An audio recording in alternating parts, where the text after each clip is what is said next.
Hey, we've hit 10k subs, guys. It's incredible, amazing, and I don't know how to thank you all. I lack the vocabulary to do so in a way that would express my full gratitude, so I'll just say it in the simplest words I can think of. Thank you for everything. You made it possible. And if you weren't watching these videos of mine, I wouldn't be making them, so once again, thank you. This video is going to be a bit different than my usual. To celebrate 10k subs, I'll tell you about 15 of my most favorite DOS games. In no particular order, and I kinda sorta at least tried sticking to one game per subgenre.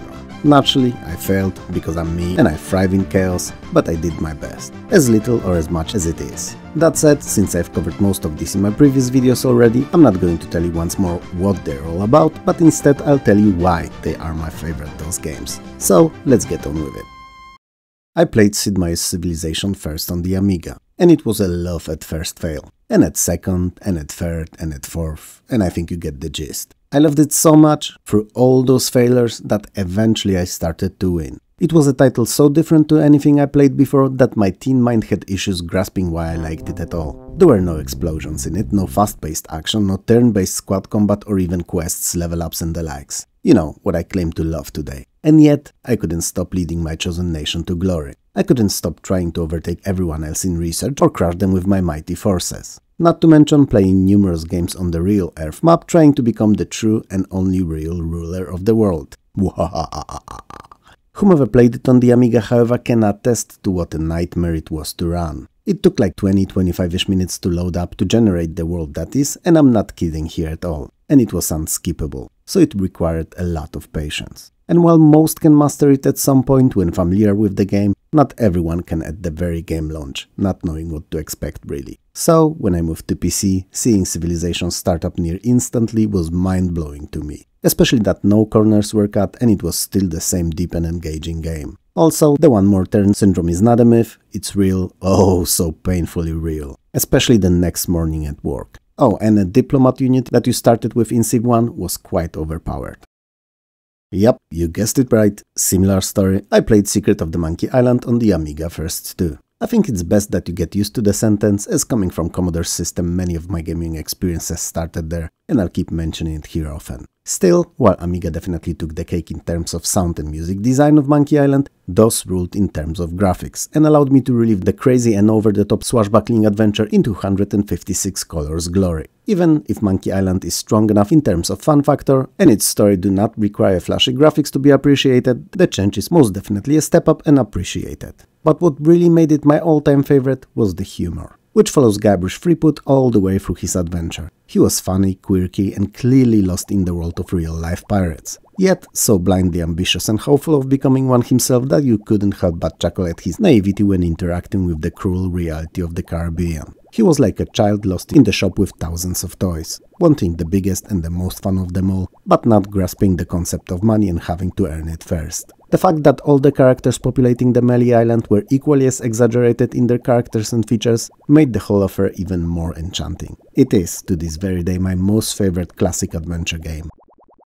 I played Heroes of Might and Magic 2 before I played the first one, and already with its Price of Loyalty expansion. And to this day, despite countless other games in the series releasing over the years, this one's my absolute favorite. It may be because I got to sample such an incredible and captivating mix of genres on my first try, or because this one's just best suiting my gaming preferences. Sporting intricate pixel-perfect graphics and deep but easily accessible and engaging multiplayer gameplay formula. I mean, Heroes of Might and Magic 2 was Warlords 2 on steroids. Triple dose of them in fact. You could pick one of entirely different nations, each with their own aesthetics, uniques, building and characteristics, a hero, or better yet heroes, and you had this beautiful map to explore in front of you, all colorful and alive. Also countless enemies to put down in a tactical fantasy combat, and all that to the most fitting and melodic MIDI tunes that you've ever heard. Heroes had it all. There was strategy and tactics there too, and both in my beloved turn-based format. Cities that you could grow, manage and expand, heroes that leveled up, got better and learned new skills and spells, and even simplified quests. And you had to juggle it all at once. It may seem like a lot of busy work if you've not played any game in the series, but the way Heroes of Might and Magic 2 was designed made it flow smoothly and not get in the way of fun.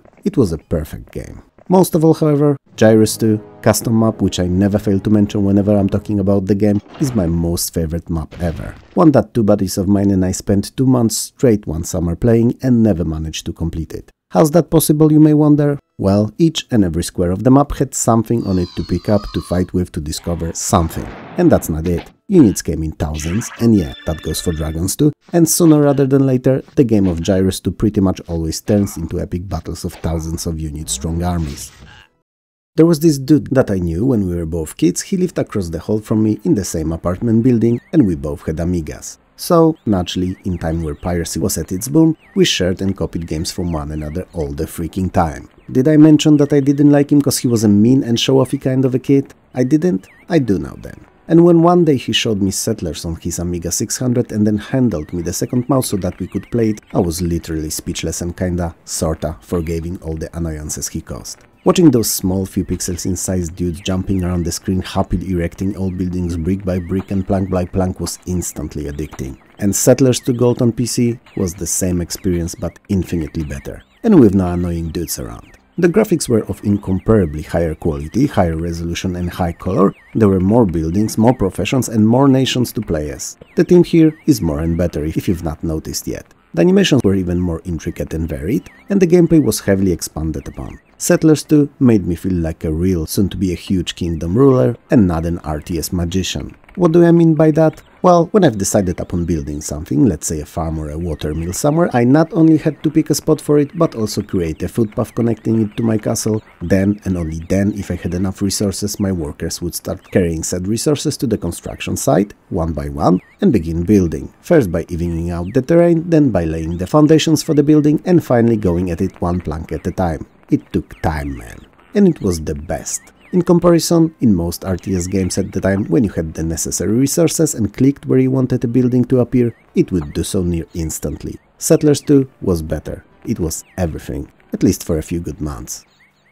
Of course I played UFO Enemy Unknown on the Amiga. Of course it was really addicting. And of course I have a patience of a saint. And no, I'm no saint by any definition of the word. Remember when I said Civilization took 20 minutes to generate its world on the Amiga? Now, imagine playing UFO on it, out of 5 floppies that you constantly had to swap between, on a 68,000 Motorola CPU that was anything but fast, In some of those longer, later missions, like an alien base attack or a downed huge ship, a single turn could take upwards of 20 minutes. Did I did that whole bit about me having patience and all yet? Anyway, that was on the Amiga, on which I've even completed the game once somehow. But when I moved to PC, oh my days. UFO ran like a rocket. Not only there was no loading whatsoever, at least none that I would notice after graduating from Amiga, but also the turns played out hella fast, regardless how far I was in a campaign. UFO mixed what I loved the most about the game. Grand strategy of planning out your offensive and defensive in advance in response to enemy actions, ship-to-ship combat against enemy crafts, micromanagement of your base, units, ships and everything that it entailed, turn-based tactical squad combat whenever you had to tackle the overwhelming extraterrestrial forces, be it in their downed ships or cities or the bases. Heck, even in and around the farm somewhere in the middle of Texas. And finally, role-playing, with all the soldiers that you lead mission after mission in seemingly endless campaign, getting better, raising their stats and ranks. You could even name them all, just to have their deaths pain you that much more when it inevitably happened. UFO is, was and will be a gem of a game for me and one of the most transformative titles of my youth. SimCity on C64 was great, way more than the little system should ever be able to handle. SimCity on Amiga was amazing. All things considered, the best iteration of the game in top-down 2D, but SimCity 2000 on PC was world-shattering. On the first glance, it may have been just a case of more but better, so raising everything to modern at the time presentation standards and expanding on the formula a little. But in reality, most things have been rebuilt from scratch to become not only deeper and more thorough in the simulation aspect, but also more user-friendly and easy to grasp for a newcomer to the series. Maxis somehow managed to take an extremely deep and intricate title that the original SimCity was, make it even more thorough and content-packed, so much so in fact that it truly deserved the 2000 in its name, and much more easier to play and have fun with. I mean, you could just sit down at the game, having no prior knowledge of it at all, and have a full working quiet small town in half an hour or so, all the while having more fun than you ever thought you could. I mean, my mother, when I was a teen, once burned a dinner for us all as she got so lost in the game when I showed it to her that she forgot that she was cooking at all. And she wasn't, isn't and won't be a gamer. She cares not for such pleasures. Even if I was pretty intimate with the series by the time SimCity 2000 came out, it was more than just a mere sequel to me. It was a next generation of simulation.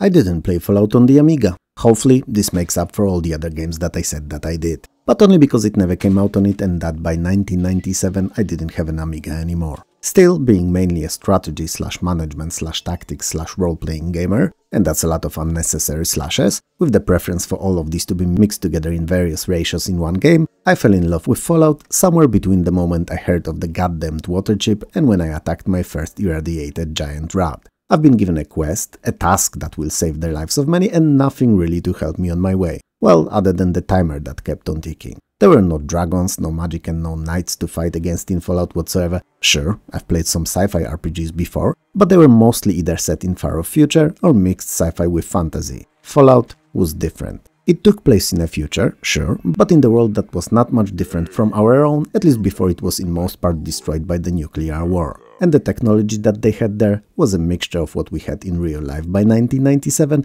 with older bulb transistor-based tech and a bit more modern nuclear fission-powered thingy-magics. It was something that no other game has ever done as well, and at the same detail. It crafted the world that was not only captivating from the moment you set your foot in, but also believable, dystopian, dark and grim, and yet still capable of finding rays of humor to shine through it all. And best of all, you could play it in any way you wanted, with any character you felt like playing as. You could be strong and tough, accurate and nimble, rocket scientist smart, or dumb as a bag of hammers, and each of those choices offered a different experience. On top of it all, it offered a very tactical turn-based combat which allowed for targeting of individual limbs only, and it was definitely a new one for me. Fallout broke all the other RPGs for me when it came out. And other than its second part in New Vegas, no other game ever came close to immersion I felt playing it.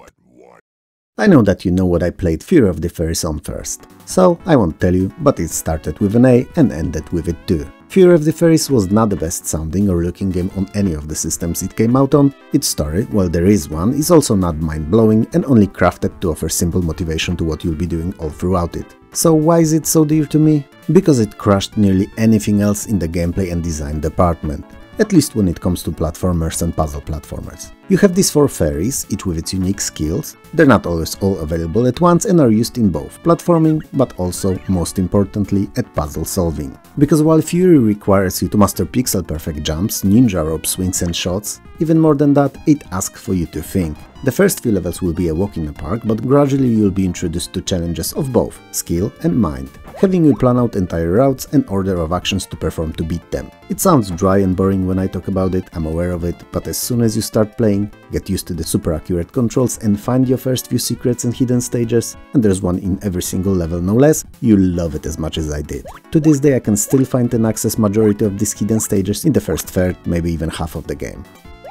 Frontier is a game that's in the same club as Civilization and UFO Enemy Unknown on the Amiga, which means that it runs slower and more jerky than my grandfather's peeing was, and yet it was a game I've played for hundreds of hours. Moving to PC, once again, brought back all the qualities of life you could expect from many times more powerful system, so faster loading, very smooth gameplay, and no floppy disk failures when trying to save the game. And on as powerful machine as my K5 PR133 AMD system was, I could finally immerse myself in this space opera life in the universe simulation for months. And I did. And that's also why I loved it so much. Cause it left me there somewhere in the middle of space with a whole galaxy to explore, tons of things to do and no real direction or objective. I could dabble in trading and catch pirates, I could be a bounty hunter, work for the military on various espionage or kill contracts, mine rare resources, or do a dozen or so of other things just killing my time in a vacuum of space, so to speak. I didn't love Frontier for combat, trading hundreds of commodities, numerous factions, accurate simulation, variety of ships, equipment or missions that I could complete in it either.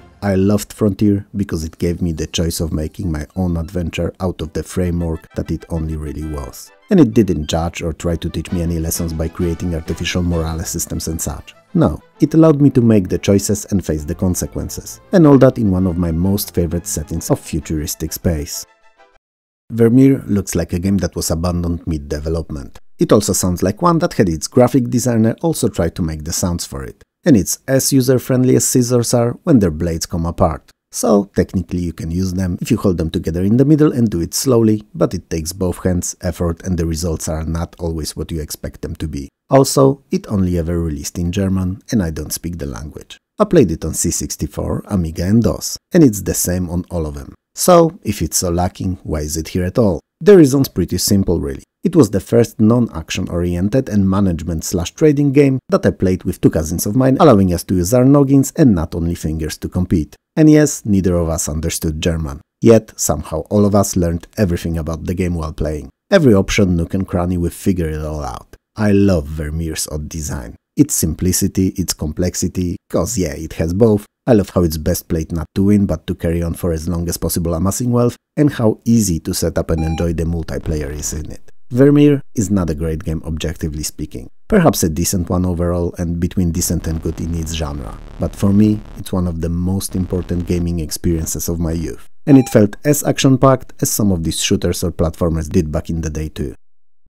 Same goes for Screamer too. I mean, sentimental reasons. But also this one can actually objectively defend itself and is, or rather at least should be, universally loved as it's genuinely fantastic. So, Screamer 2 was a game I raced against my father for a better part of 1 year when it came out. We didn't play in split screen as it didn't offer high enough frame rate for the competitive gaming, but each raced on its own, and then the game would save our times and we would try to one-up each other as we were playing some kind of an arcade game in which whomever got to the first spot would rule the castle, or in this particular case our household. It goes without saying that even if I won, I had no saying if how things were or were not at home. We would try out various different strategies we would come up with, like cutting corners, not all of them, only those that were worthy, manual switching for those fractions of a second differences for perfect gear changes, different control schemes, with my father famously in our household, moving acceleration and brake to one side of the keyboard and turning to another playing two-handed as opposed to using default arrows control scheme. And many more. Some better, some worse, and whenever one of us managed to overtake another, he would gloat for as long as the record was not broken. It was great. Ultimately, despite my best effort, he was better than I. That said, I feel that I might have had much more fun and I definitely remember it to this day. And know for a fact that his memory of the time is heavily distorted. He's convinced that we played it on Amiga using joysticks. Oh well, other than all that, it's an amazing arcade racer worth every minute spent at it. The order in which I play Pirates games was this: Amiga, C64 and then PC. I know, not really how they came out, but it's all rooted in various different circumstances and situations that happened in my life, and they're irrelevant for all of this and today. But each and every version of the game is equally as good and as addictive. And what charmed me about them all is the twofold. First of all, it mixed genres the way I like it best. So many of them and seemingly on random. So, role-playing, management, trade, arcade and adventure, not really in equal measures, but perfectly, creating hella entertaining and addictive gameplay concoction. And secondly, it was basically Frontier we spoke about a little while ago, but on a smaller scale and not in space. Instead, set on hot and treacherous seas of the Caribbean. So, you could be a trader, pirate, work for one of the nations and support them in their efforts, or not. You could even just do a bit of everything without much caring for any of the countries in particular. You could focus on the adventure/storyline of finding your long-lost family or create a family and an empire of your own. You could live out your wildest pirate dreams without the need for losing limbs, familiarizing yourself with random parts, eating crackers or sporting off eye patches. Heck, you didn't even have to go through 3 pirate trials to prove your worth, or defeat the legendary swordmaster, or drink a sea of grog. You could just fire it up and live on and off the seas. Duke Nukem 3D was unquestionably a magnificent game. It may not have broken any technological barriers same way Quake did, but it was fun, full of catchy, partly stolen from John Carpenter's They Live movie one-liners and comedic but morally questionable situations. Prompt and easy to miss, but they were there and were part of the experience. Duke had a character and balls of steel, and he made sure to make everyone around him know. Of both, no less. But what I nay, loved about it was something else, namely Build, the level editor and multiplayer gaming. I don't know how many hours I've spent with the Build editor and how many of them were lost on forfeit later projects, but I had a lot of fun all the way through. And then even more so trying my own maps out. I mean, I've mentioned it more than once in my videos already, but I even remade my home in Duke Nukem 3D, along with all the rooms and obligatory secret passage behind the toilet. I mean, what's more fun than a pack of monsters jumping from behind it, screaming and shooting right when you're midstream peeing? Come to think of it, most things are. But in real life, in Duke, hardly anything. Duke Nukem 3D was the first FPS that I played in multiplayer. I know there are ones that had it built in before and I played them too, but Duke 3D was the one I lost my multiplayer first-person shooting virginity to. I loved it, and even though I sucked at it being more of a camping sniper than running around killing machine, it was fun nonetheless, and the experience that never really translated as good for me to any other FPS ever since. Duke was not a duke, he was a king.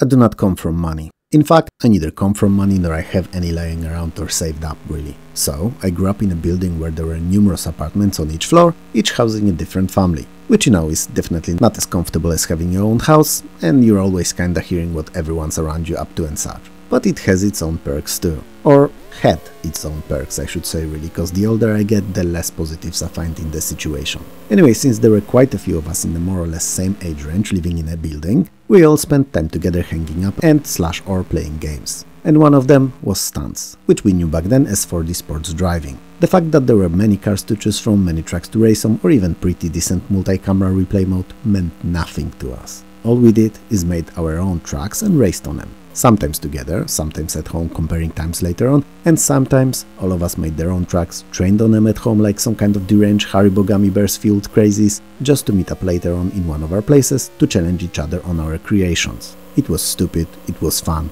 it's a good memory.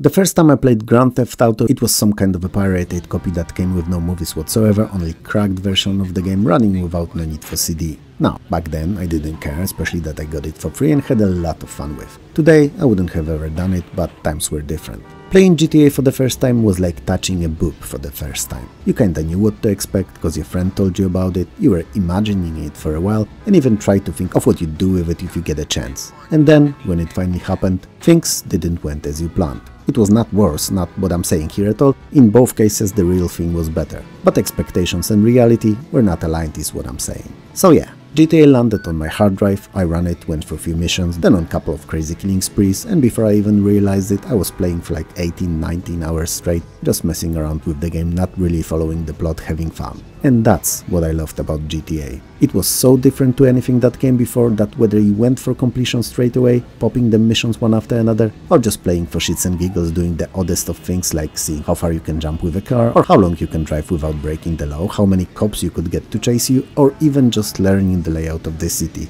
it made no difference. Any time spent in GTA was a memorable experience, at least to my teenage self.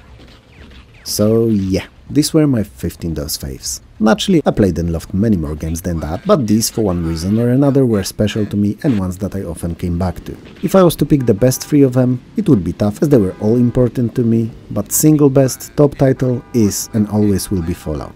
It started my love for the franchise that never died off even when Bethesda broke it beyond recognition. Anyway, I wanna thank you all once more for being here with me, not only in this video but in general, watching my uploads, liking, commenting and even sharing them sometimes too. I really appreciate every and each one of you. Even those who never fail to tell me that I sound as if I was mid-poop, had a mouthful of popcorn or even don't know what I'm saying at all. Cause you took time to watch what I made and let me know what you did and didn't like. So, thank you everyone. If you liked the video, hit those like and subscribe buttons below. Smash them if you have to, it helps more than you could ever know. Also, I would like to thank you and all my amazing Patreon and YouTube members for helping this channel keep going. And last but definitely not least, I would like to thank all the wonderful folks who record and upload playthroughs, let's plays and other retro-centric videos here on YouTube, because they help to preserve the games that would have otherwise been long forgotten. So thank you.